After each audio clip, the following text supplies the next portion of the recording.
at the end of those conversations, I always say this, you're not going to necessarily agree with each other, but now at least I understand where you are coming from.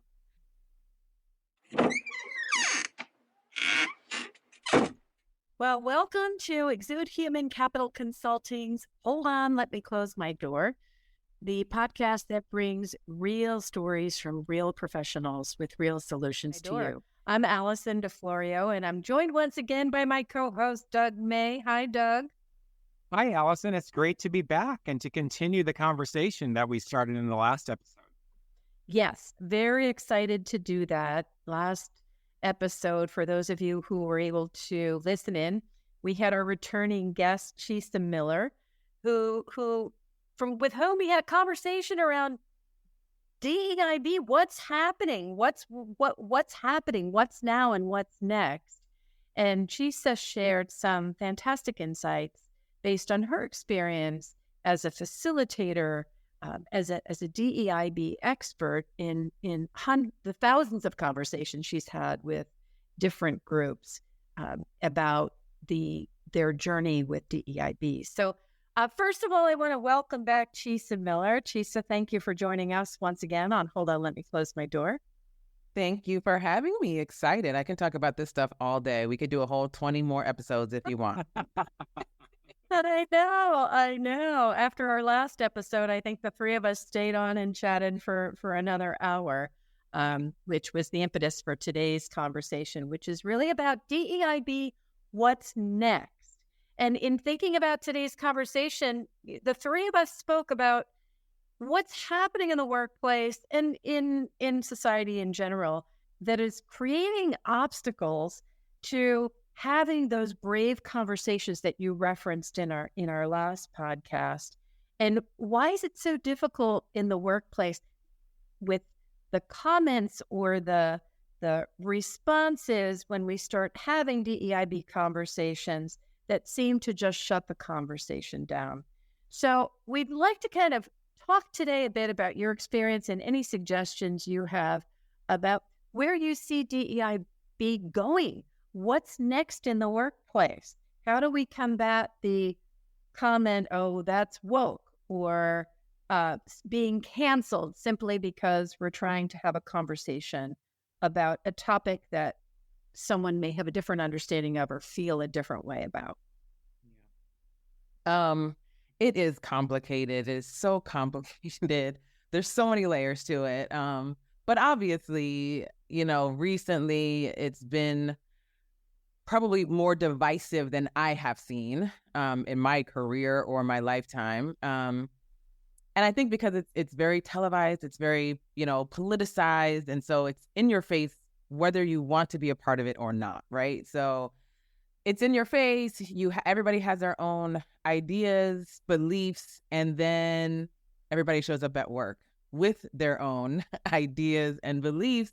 And this is where, it can get challenging. Or I would even say, I think people make the assumption that it will be very challenging. And while at times it can be, I think that there are ways to go about engaging in a discussion that people can have, and learn from versus be ready to throw something, at each other, which is, I think, where our heads go, right? Like if we talk about this, it's going to get, ugly. I also think a part of the challenge is, I don't know, I started in the corporate environment in probably around 2002, 2003.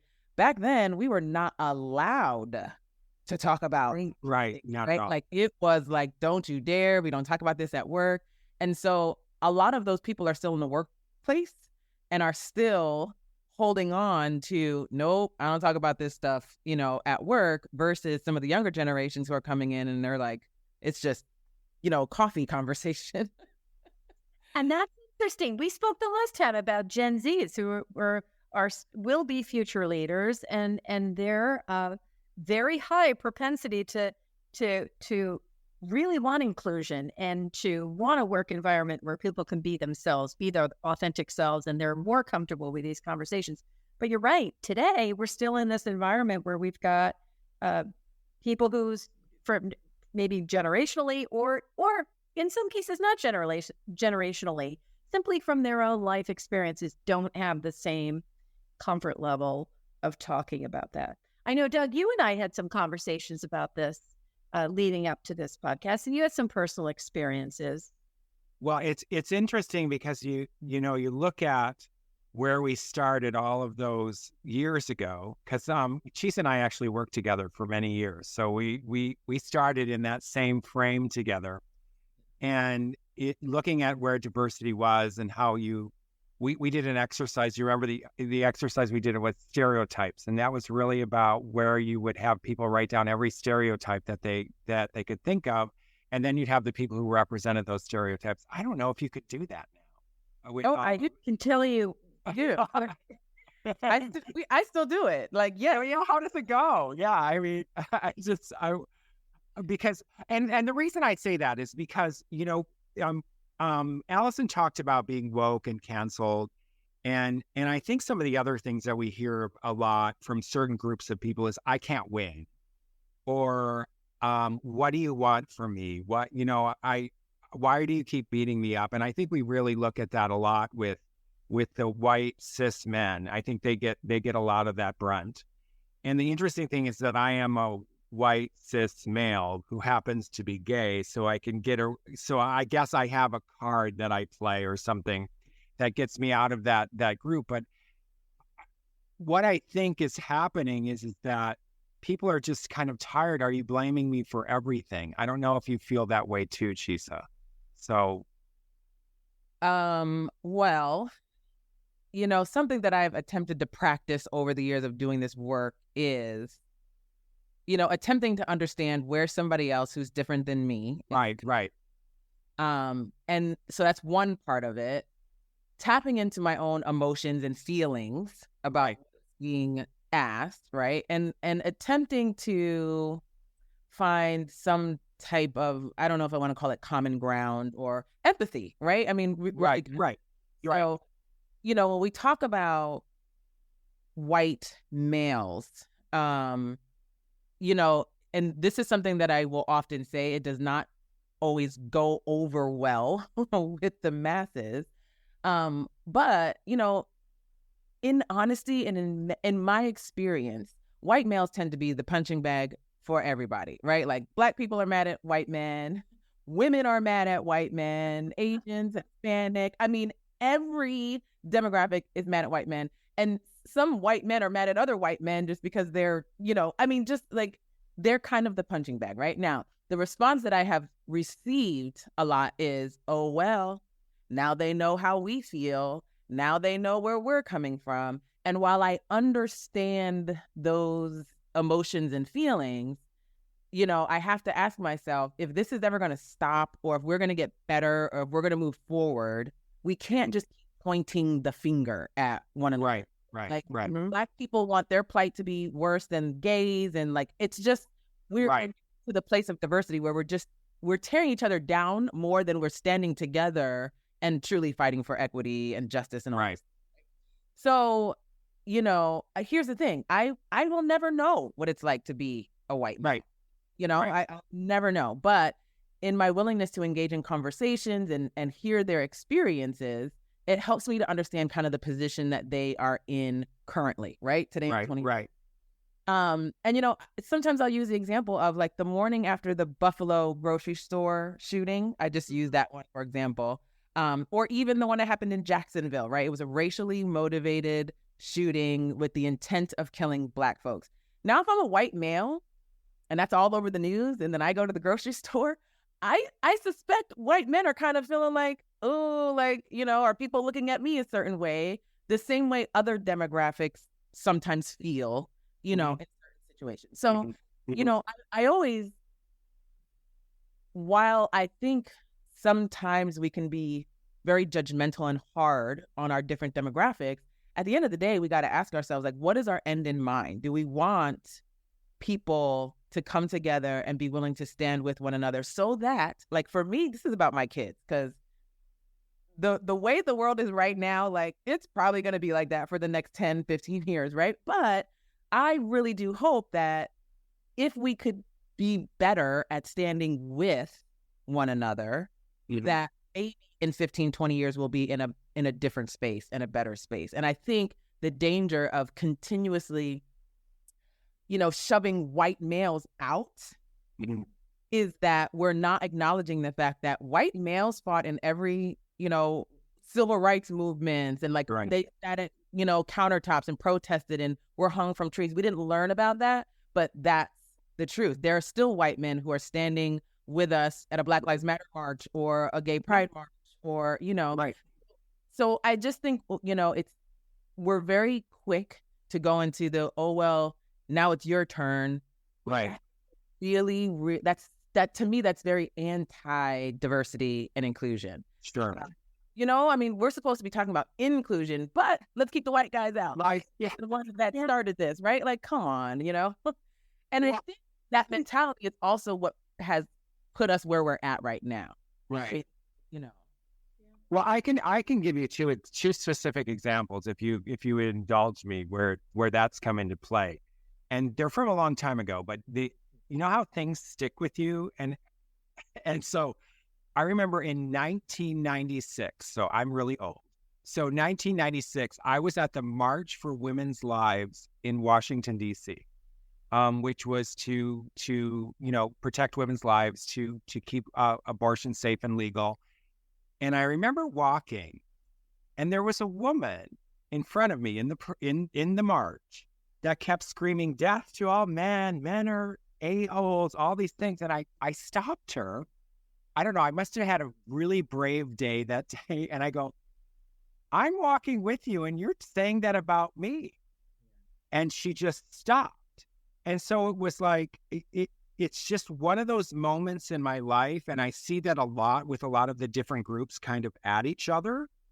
And so that's one example. The other example is the diversity that we did, So prior to the program that we launched, we had another vendor who came in to present to us besides the vendor that we eventually selected. And I will never forget this as long as I live. They were doing a demonstration of their class, and they had this video. And there was an older white gentleman and a younger Asian woman. And so he had said some things that were, I don't even remember what they were, but they were out of line with, and she took offense. Well, they made him look like an absolute fool, like he was an idiot. And so they did this exercise where they would come to the table and they first talked to an Asian woman about her reaction. And then they came to me as the white man. And I said, I don't want to do this exercise. I want to just tell you how offensive your video is, because that guy reminds me of my dad, and my dad would never do anything like that because he'd do it if he didn't know, but he would never do that. So I said, I don't understand why it's important that you made him look like a fool. And I said, you're not going to get any white men to be a part of this if you're going to make them look like fools. And the response from the trainer was, we have other videos where other people look like fools. And I said, why does anybody need to look like a fool?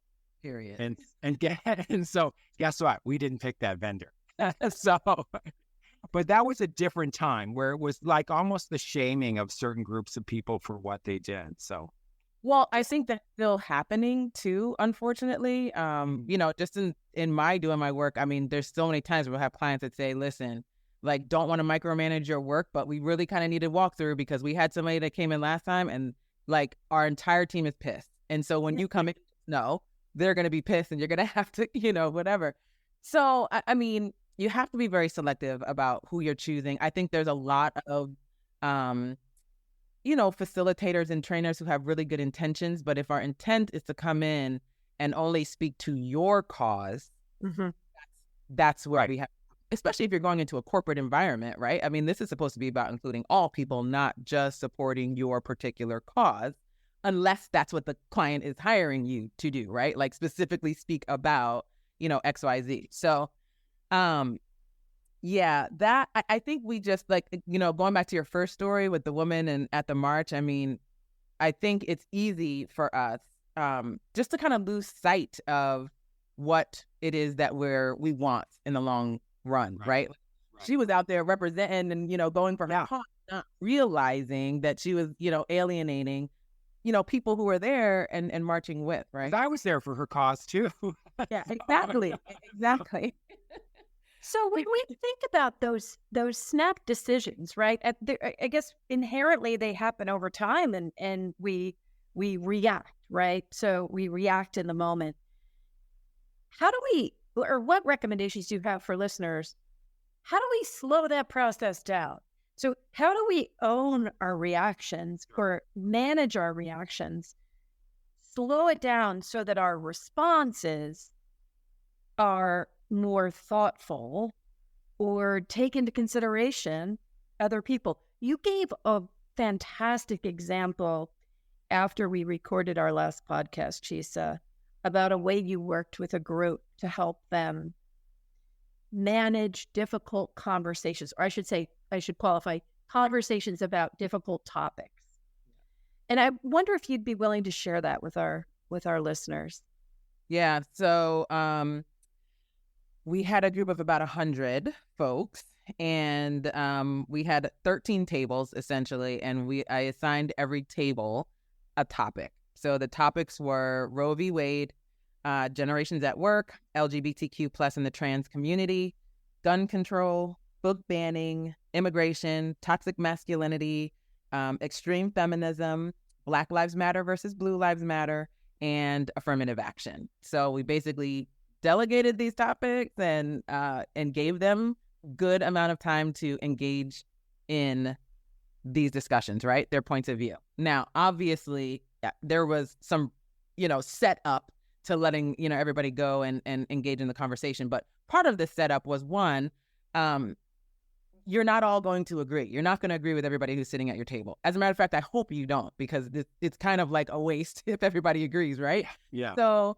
you're not going to agree. And that's okay, because diversity says we don't have to, right? Like, we're not supposed to agree on everything, right? Also acknowledging and understanding your own reasons why, right? So like, why do I feel the way that I feel about gun control? Now, as a cop's daughter, I grew up with guns. We, as a family, went to the range together. Like, having a firearm in the house is very normal, for me under those circumstances. So I have my own points of view on that simply because of the things that I was exposed to in my past, right? So understanding that, like, here's the reason why I vote the way that I vote. Why is that? Is it because your parents did and that's all you watched growing up, and so you just kept on that route? Or, is there, something that was personally affected you that caused you to join a certain party, right? Just tap into your own understanding of your reason why you feel the way you do on these different topics. And then the third thing was really, if, we encourage disagreement, but if you're going to disagree respectfully. I mean, that is it. Like, and if you can't disagree respectfully, then we all took an agreement that we're just not going to share. We'll listen to the different, perspectives, but we'll just listen, right? So everybody agreed to that. We did it. They probably talked for a good 30, 40 minutes. And nobody threw a chair at each other. Like, I think the qualifier for anyone listening is, please don't try this yourselves without a trained facilitator. Right. That's an exercise that could really go sideways, but with a facilitator like you, Chisa, I'm sure that it was a meaningful experience. I'm curious, I'm sure you debriefed the exercise. What did some people say? Like, how did they feel about that experience? Yeah. So every table debriefed, and none of the tables obviously had, complete consensus. But I think the biggest takeaway was understanding the other person's reason why, because you can't argue that. You can't tell me that it's my experience. I can't change it. And like, in my experience, that happened from the time I was, as long as I can remember, until now, right? So, and none of us can necessarily change that. And at the end of those conversations, I always say this: you're not going to necessarily agree with each other, but now at least I understand where you are coming from. So I don't have to side eye you when you make your Facebook post, and I come to work and see you after reading it, or, feel these emotions. Like, I still don't agree with you. However, if I were in your shoes, I might do the same thing, right? Like, I can understand the perspective that you're coming from. And that's where we want to get to. Unfortunately, too often we engage in these kinds of conversations with the intent to win and change somebody's mind versus have a hunger to learn and just listen and seek to understand. So that's not an easy thing. So, your question is, how do we get better at, doing this? I say it's just like working out. Like, you're going to do it, it starts with a couple of things. One, you got to pay attention. You have to realize when you're making a judgment about someone, right? Like, oh my gosh, I can't believe they voted this way. Or, oh my gosh, whatever our bias is, because essentially that's what it is. The judgment that we make, it's right. Our bias. So we have to pay attention to that and notice it. And when we notice it, then the second thing I would challenge you to do is to validate it. And what a beautiful way to validate our own judgments through conversation. Because if we don't have the conversation, there's no way to kind of validate, right? So even if we're only validating, okay, they voted differently than me, but they're still a good human being, right? Like, they're not this evil, person just because they voted a certain way. Like, they're a mother, they're a father, they're a son, they're a daughter. Like, they're making these choices because they feel like it's the best things for their family. And while I disagree, I can understand where they're coming from, right? So it's pay attention, then validate the assumption that we make. And here's the reality. There's going to be times where the assumption that you're making is going to be validated. But the problem is we tend to, slap the validation on a group of people versus a person, right? So like, the more we practice these conversations, we can say to ourselves, okay, this person may have validated my assumption, but 3 or 4 or 5 other people didn't. And they really kind of shifted my perspective, right? And the more we do that, it's like working out. The more we go to the gym, the better and stronger and leaner we look, right? But if we're only going, twice a year, you don't get the results that you want. So it's something that we have to practice with intention. And I'm not saying, just like you said, Allison, like, do not go to work and be like, hey, let's talk about affirmative action and immigration. Like, do not do that, right? But maybe there's some smaller topics, not as polarizing topics that you could have with a significant other, or a trusted friend who might see the world differently than you, and you can engage in those conversations and practice it. 20 years in now, I've been doing this. I will talk about anything, anywhere. Hair salon, nail salon, airplane, anywhere, I will do it. But, I've been doing it for a long time. So, and guess what? Like, I've been doing it for a long time, and I still judge. I still have my own biases. The difference now, 20 years later, is that I am far better at realizing when I'm making a judgment and just kind of asking myself, all right, like, does that serve you? How can you validate this, right? And just continuing that flow. Yeah, and so it sounds like, and I think we talked a little bit about this last time, this process of what I would say expanding people's perceptions of someone happens one conversation at a time. And as you said, Chisa, you might validate assumptions with one person about something, but then you talk to someone else of same group, and then you learn something different about that individual, or maybe it challenges the assumptions that you had about that type of person or that group of people. Are there any, you talked about the guidelines, pay attention, validate assumptions, but for the individual engaging in this conversation, like, let's say there's somebody listening who's saying, you know what, I like what she's saying and I want to try this out, or I want to have these conversations. What are the 2 or 3 things that person should think about when engaging in a conversation about a topic of significance to try to understand someone's perspective on something? Yeah.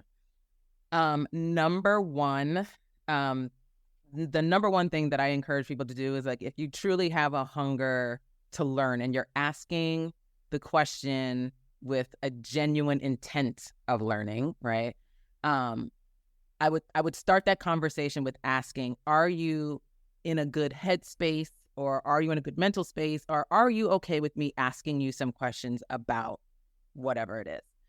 If the person says, no, I'm not okay with asking the questions, okay, go to somebody else, ask the same questions, start there. Like, don't take it personally. They don't hate you. They're not mad that you even asked that. They're just not in the right headspace to engage in that conversation, right? I mean, even like after George Floyd, that was a big deal. You know, people would say, you know, it's not a Black person's responsibility to like educate other people on what's happening. Right. And while I agree with that, it's not a Black person's responsibility. But hey, I'm a Black girl. Ask me all day because I want to talk about it, right? Like, I'll give you my experience. So I think, again, we have to be careful of slapping the, hey, don't do this on all of the people. Right. You will find people who want to share their experience and know how valuable it is. And you're going to find some who just are so mentally drained from it all that they don't want to go there, right? So with the question, are you okay with me asking questions? Like, coming from a hunger to learn, I call it compassionate curiosity.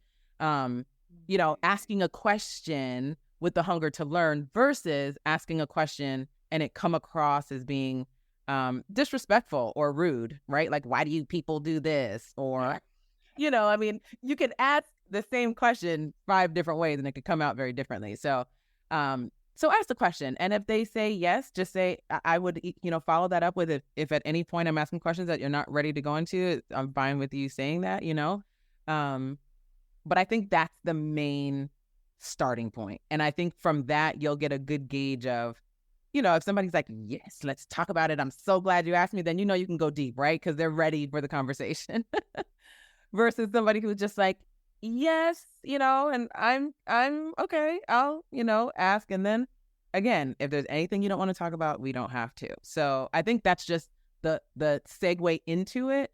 And then I tell this in probably every single class that I do. You're going to ask questions that are going to piss people off, period.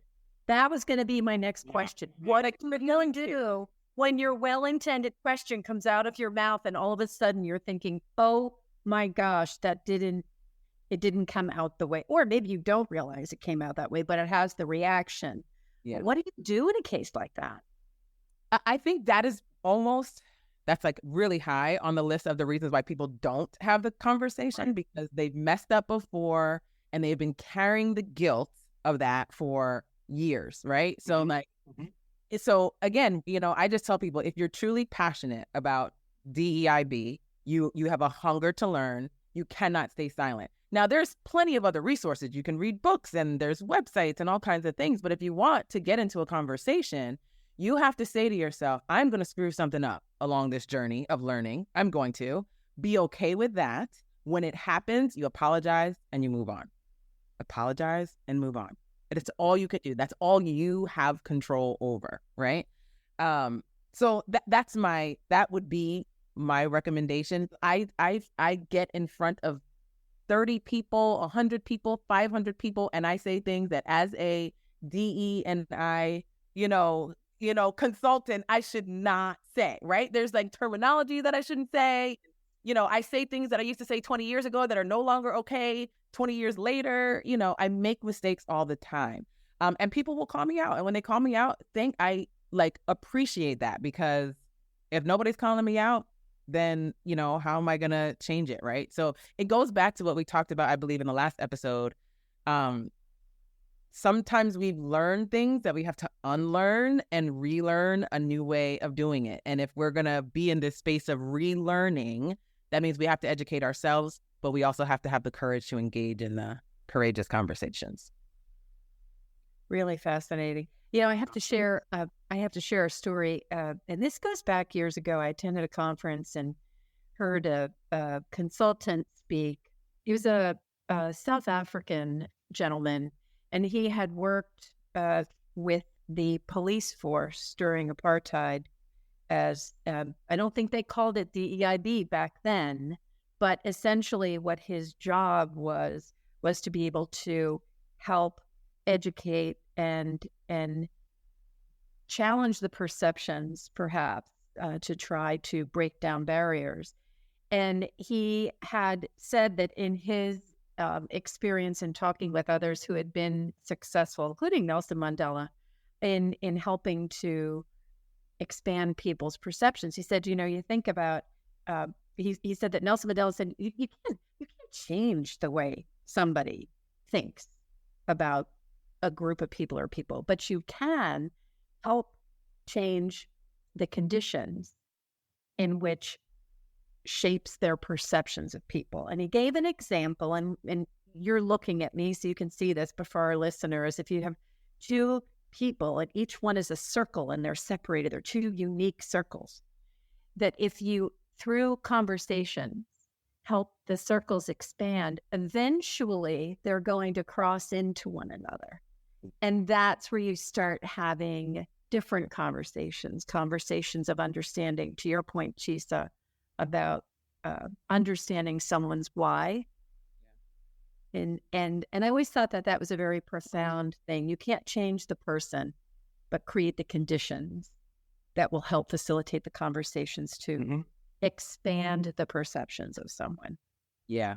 And I think that, to me, that is exactly the beauty of engaging in the conversation, right? Like, Doug, the 3-day class that we do, but that's a big part of it. Like, we're team building in there, and we're getting people to share things about like families. And we day one, you walk in and you're like, okay, Black people, white people, Asian people, this department, that department, like we're separating everybody. Right. But by the end of it, now you're starting to see like a human being, because we have shared experiences, we have extreme differences also, right? But we can't even celebrate those differences if we're not willing to like see each other for who we really are, right? The whole trans thing is like a major, topic right now. And just for an example, I taught a class where a male, large stature, like 6'4", big white male, he gets up and he's like, you could tell he's very emotional, he's gonna cry. He shares, because we were talking about the trans community, and a lot of people were like, I don't understand it, I can't wrap my head around it. And we're having this whole conversation, and he gets up and he shares that he's got 2 children. They were twins, one of which is transitioning. And the one that was transitioning tried to commit suicide twice. Wow. And so as he is sharing this, like, you didn't have to nobody cared anymore about the trans issue. Like, they saw him as a father who felt helpless, who didn't want to leave his house to go to work because he was afraid of to go home. So every parent in the room, their heart went out to him. Anybody who has dealt with suicide, their heart went out to him. And those are the moments where I think we really get to step out of the like polarizing conversations and all that, and just see a human being. Like, you see a father who's hurting right now, right? And had the courage to share this with this whole room, and be emotional, and have people, embrace him and stand with him. And those are the moments that might shift someone's perspective. But trying to change somebody like through a conversation, it may or may not work, but there's still learning that we can take out of it. Yeah, and thank you for sharing that example. I can only imagine how vulnerable that man must have felt to be able to share something that deeply personal in that situation. But I do hope that those who were in that room did leave that room with a different perception. And I do think for those listening, those of you that lead businesses that have the ability to create the opportunity to encourage conversation so that people can learn more about one another in a safe place, that through doing that, you over time will create an environment where people are more, you would use the word Chisa, curious. Yeah. Curiously, what was the word you used? Passionate curiosity. Passionate curiosity to understand someone's why, without judging or making assumptions about the individual. Yeah. Which, by the way, I don't know if I said, but I think we also have to embrace the fact that judgment, we are genetically programmed and hardwired to judge. So You can't get around that, right? It doesn't make us bad because we judge. It's very human. The problem is when we take action based on a judgment that we have not True. Yeah, like verified or yeah. Right. Yeah. I think it would be interesting for everyone to spend, at the end of every day, just to think back over the conversations that you had and make just a little check mark. How many times did I make a judgment? Not in a way to disparage yourself, but just to create the awareness that we all do that our brains are wired that way. And to just by being more aware that we do it, perhaps that will help mitigate the judgments and certainly prevent taking action. I'm sorry, Doug, you were about to say something. Well, I just wanted to ask one, Shisa, for the other side, because we talked a lot about how do you approach somebody to have the conversation. What I've noticed sometimes is that when you ask people certain questions, they get very upset. What do you recommend for some tips for if somebody comes to you and says something that maybe offends you or they get in too deep? What would you recommend for people to say about that? Because, you talked about starting the conversation, but what if how do I not, I guess, rip your head off? I guess is what I'm trying. What? You know what I mean? But you know what I mean? Where sometimes people, like, if you're asked a certain question and they just they go off. Because it's like, or something. Yeah.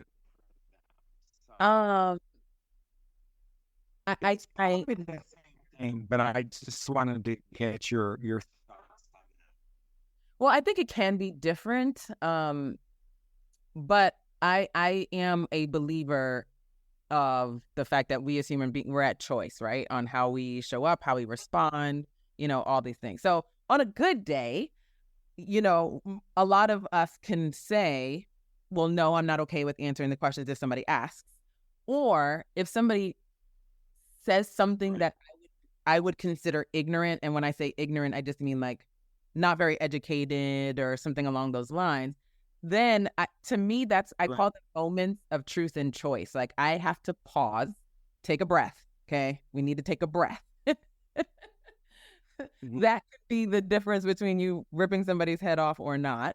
So take the breath. And then just ask yourself really quickly, like, how do I choose to respond? If you are far too angry to say anything flowery, then don't say anything at all. Revisit it later, and later could be an hour later could be 2 weeks later, but I would suggest the revisit, simply because that's how we educate people who aren't very educated, right? Like, in certain realms. However, again, like, if you're just not in a space to be able to engage in the conversation, or you're just exhausted of dealing with the ignorance in society, then you have to ask yourself, like, what am I willing to participate in and what am I not? And you are the only person that gets to answer that question, right? Like, how deep do I want to go? How surface do I want to stay? I mean, that's completely up to the individual. I don't, however, whenever possible, anger, when you feel anger, remove yourself from the situation, right? Because normally, that's when we start throwing chairs or whatever, right? So we don't want that to happen. But I mean, I think it's a good, right. All of us have to ask ourselves, like, how deep am I willing to get? And even for me, somebody who's been doing it for so long, there was a good month after George Floyd happened that I did not want to talk about how I felt. I hadn't talked to my husband yet. It was the first time that I had a child, and this happened. Like, my baby was only 1, but he's a Black male. And at the time, I was just like, oh my gosh, when is he going to go from being cute and squishy to society looking at him like he's a grown up, And I was dealing with those emotions, and I was not, like, I didn't want to be asked any questions. I knew I couldn't even talk about it without being a ball of tears, right? So, and I've been doing this for a long time. So I think even for me feeling that, Right. and it was eye-opening for me, like, you know what, everybody's at a different place on the road. And depending on what's happening in society, we will be at very different places. And so I think we have a responsibility if we're going to be in this space. And when I say in this space, like just willing to engage in the conversation, you have to also give yourself the temperature check. Sure. Right? How am I? How do I choose? Like, maybe this isn't a good day to have the conversation, or maybe this is a topic that I just really want to stay away from. Because people will talk about a lot of topics, but, you know, there's certain ones that people are like politics, like, oh, you might want to stay away from that. Or like, there's certain ones that, you know, kind of stay away. Right. But that's okay. I think we get to say what I'm willing to participate in or not, and how deeply I'm willing to participate or not. Great. Okay. Right. We're coming up on our time here, Chisa and Doug. How about some final thoughts? Couple things for people listening to walk away from this conversation thinking about more of, less of, or differently as it relates to DEIB, conversations around DEIB. I would say maybe there's just three specific things. One, I would say gain as much knowledge as you can on your own, right? Read books, you know, check out the banned book list. I mean, there's a reason why they're banned, right? Like maybe there's something in there that you can learn from, right? Like, and I am personally an advocate of TikTok and Facebook and all of that. Also, it can get super ugly, but I also think, and like really disheartening, but I think it's also a good like reminder of how much ugliness around these topics is really out there. Because I think some people think like it's not that ugly. Oh yeah, it's pretty ugly. So I think it's really ugly. So if you can use TikTok or Facebook, even if you're just following a Facebook post and all the comments that people just read, don't participate, because usually when we participate on Facebook, it's ugly, right? But just read the different perspectives that people are coming from. Find credible sites where you can get your information, right? Like do some research on your own. There's oftentimes free classes that can be taken. I mean, there's a lot of resources, you know, that are out there. So one is just deepen your knowledge as much as possible. Two, ask questions when you can. Ask as many questions as you can, and don't do all the talking when you're asking the questions. Just listen. Take it in. Let it sit with you. You know, just be willing to listen. So ask questions and listen is number two. And then number three is, you know, when you're engaging in the conversation, do not expect closure. Don't expect it.